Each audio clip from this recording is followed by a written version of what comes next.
ಛಲವಾದಿ ನಾರಾಯಣ ಸ್ವಾಮಿ ನಮ್ಮ ಪಕ್ಷದ ವಿಪಕ್ಷ ನಾಯಕರು ಇವತ್ತು ಗುಲ್ಬರ್ಗದಲ್ಲಿ ಹೋರಾಟ ನಡೀತಿದೆ. ಪ್ರತಿಪಕ್ಷ ನಾಯಕರ ಮೇಲೆ ದೌರ್ಜನ್ಯ ಮಾಡ್ತಾರಂದರೆ ಬಿ ಜೆ ಪಿ ಏನು ಕೈ ಬಳೆ ಹಾಕಿಂದಲ್ಲ, ನಮಗೆಲ್ಲವೂ ಬರುತ್ತೆ. ನಮಗೂ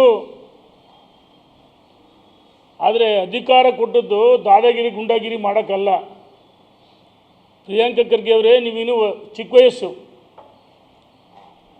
ರಾಜಕೀಯ ಇದು ಪ್ರತಿಪಕ್ಷ ನಾಯಕರನ್ನು ಟೀಕೆ ಟಿಪ್ಪಣಿ ಸ್ವೀಕರಿಸಬೇಕು. ಏನೇ ಮಾತಾಡಿರೂ ನಾವು ಅದನ್ನು ಸ್ವೀಕಾರ ಮಾಡಬೇಕು. ಅಧಿಕಾರದಾಗಿದ್ದಾಗ ಹೆಚ್ಚು ಮಾತಾಡಿದೆ, ಮೌನವಾಗಿದ್ದು ಕೆಲಸದ ಮುಖಾಂತರ ಉತ್ತರ ಕೊಡಬೇಕು. ಈ ರೀತಿ ದೌರ್ಜನ್ಯ ಮಾಡಿ ಪ್ರತಿಪಕ್ಷ ನಾಯಕರು ದಿಗ್ಬಂಧನದಲ್ಲಿಟ್ಟು ಪೊಲೀಸರ ಮೂಕ ಪ್ರೇಕ್ಷಕರಾಗಿ. ಸರ್, ನನ್ನ ರೆಸಿಗ್ನೇಷನ್ ಯಾಕೆ ಸರ್? ನಾನೇ ಜಾಬ್ಸ್ ನ ಕ್ರಿಯೇಟ್ ಮಾಡಿ ಬಾಸ್ ಆಗ್ಬೇಕು ಅಂತಿದ್ದೆ. ಹೇಗೆ? Boss Vala B the boss. ಅವ್ರಿಗೆ ಬೆಂಬಲವನ್ನು ಕೊಡ್ತಾರಂದರೆ ಹಿಂದೆ ಒಂದು ಸರಿ ಆ ಕ್ಷೇತ್ರದಲ್ಲಿ ಸೋಲ್ಸ್ಯಾರೆ ಅಂತ ನಿಮ್ಮ ತಂದೆಯವರು ದೊಡ್ಡವ್ರನ್ನೇ ಸೋಲ್ಸ್ಯಾರೆ ಜನ.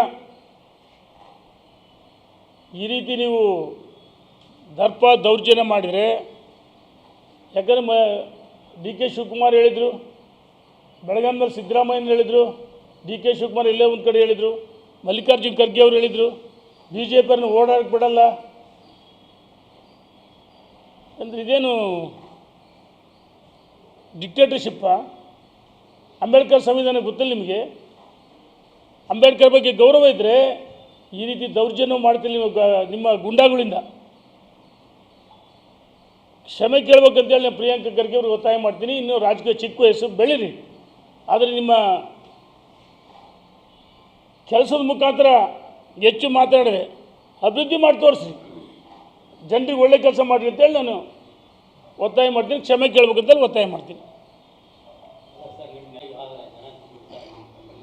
ಒಂದು ಆಯಿತು, ಆದರೆ ಮಾಧ್ಯಮ ಸ್ನೇಹಿತರು ಅಲ್ಲ, ಆಯಿತು, ಒಂದು ನಿಮಿಷ. ಈಗ ಛಲವಾದಿ ಈಗ ವಿಪಕ್ಷ ನಾಯಕರು ಅವರು ಜವಾಬ್ದಾರಿ ಸ್ಥಾನದಾಗಿದ್ದಾರೆ. ಈ ತಮ್ಮ ಹೇಳಿಕೆಯನ್ನು ಹಿಂಪಡ್ತಾರೆ. ಅವರೇ ಹೇಳಿಕೆ ನಾನು ಹೇಳಿದೆ, ಯಡಿಯೂರಪ್ಪನವ್ರು ಹೇಳಿದ ಮೇಲೆ ನಾನು ವಿಷಾದವನ್ನು ಏರ್ಪಡಿಸಿ ಹೇಳಿಕೆ ಪಡೆದಿ ಅಂತ ಹೇಳಿದ ಮೇಲೆ, ಈಗ ಹೇಳಿದ ಮೇಲೂ ಈ ರೀತಿ ಮಾಡೋದು ತಪ್ಪಲ್ಲ. ಆಯಿತು, ನಾನು ಹೇಳೋದು ಅಧಿಕಾರದಾಗಿದ್ದವರಿಗೆ ನೋಡಿ, ಇದು ಟೀಕೆ ಟಿಪ್ಪಣಿ ಸಹಜ. ಆದರೆ ಅಧಿಕಾರದಾಗಿದ್ದವರು ಎಲ್ಲವನ್ನೂ ಸ್ವೀಕಾರ ಮಾಡಬೇಕು. ಟೀಕೆ ಟಿಪ್ಪಣಿ ಎಲ್ಲವೂ ಕೆಟ್ಟ ಶಬ್ದಗಳು ಬೈತಾರೆ ಜನ. ಆದರೆ ನಮ್ಮ ಮನಸ್ಥಿತಿ ಹೆಂಗಿರಬೇಕು ಅಂದರೆ, ಬೇರೆ ಹೊಗಳಿಕೆಗೆ ಅಷ್ಟೇನಾ? ಹೊಗಳಿಕೆ ಯಾವತ್ತೂ ಶಾಶ್ವತವಲ್ಲ. ಅದನ್ನು ಟೀಕೆ ಮಾಡಿದ್ರು ಅದನ್ನು ಸ್ವೀಕಾರ ಮಾಡಿ ಕೆಲಸ ಮಾಡಿ ತೋರಿಸ್ಬೇಕಲ್ಲ. ದೌರ್ಜನ್ಯ ಮಾಡಿದ್ದಕ್ಕೆ ಇಂದ ಅವ್ರು ಕೊಟ್ಟ ಭೂಮಿ ಛಲವಾದಿ ನಾರಾಯಣ ಸ್ವಾಮಿ ದಾಖಲೆ ಸಮೇತ ಬಿಡುಗಡೆ ಮಾಡಿದ್ದಕ್ಕೆ ಅವ್ರ ಮೇಲೆ ನಿರಂತರವಾಗಿ ಈ ರೀತಿ ದೌರ್ಜನ್ಯದ ಮಾತುಗಳು. ಆಯಿತು, ನಾನು ಕೇಳ್ತೀನಿ, ಆಯಿತು ನಾಯಿ ಅಂತಂದರು. ಇದೇ ಡಿ ಕೆ ಶಿವಕುಮಾರರು, ಸಿದ್ದರಾಮಯ್ಯನವರು, ಖರ್ಗೆ ಅವರು ಬಿ ಜೆ ಪಿ ಕಾರ್ಯಕರ್ತರ ರಸ್ತೆಯಲ್ಲಿ ಓಡೋಕ್ಕೆ ಬಿಡಲ್ಲ, ನಿಮಗೆ ತಾಕತ್ತಿದ್ರೆ ಕಾರ್ಯಕ್ರಮ ಮಾಡಿ ನಾವು ನೋಡ್ಕೊಂತೀವಿ ಸವಾಲು ಹಾಕ್ತಾರೆ. ನಾನು ಹೇಳೋದು, ಇವ್ರು ಸವಾಲುಗಳು ಹಾಕ್ಬಾರ್ದು. ನಾವು ವಿಪಕ್ಷದವರು, ವಿಪಕ್ಷನ ಆಡಳಿತ ಪಕ್ಷಕ್ಕೆ ವಿರೋಧ ಪಕ್ಷ, ಒಂದು ನಾಣ್ಯದ ಎರಡು ಮುಖಗಳು. ಆಡಳಿತ ಪಕ್ಷ, ವಿರೋಧ ಪಕ್ಷ. ನಾವೇನೇ ಟೀಕೆ ಮಾಡಿರೋ ಆ ಟೀಕೆಯನ್ನು ಸ್ವೀಕಾರ ಮಾಡಿ ಇವರು ಕೆಲಸ ಮಾಡಿ ತೋರಿಸ್ಬೇಕು ಜನರಿಗೆ.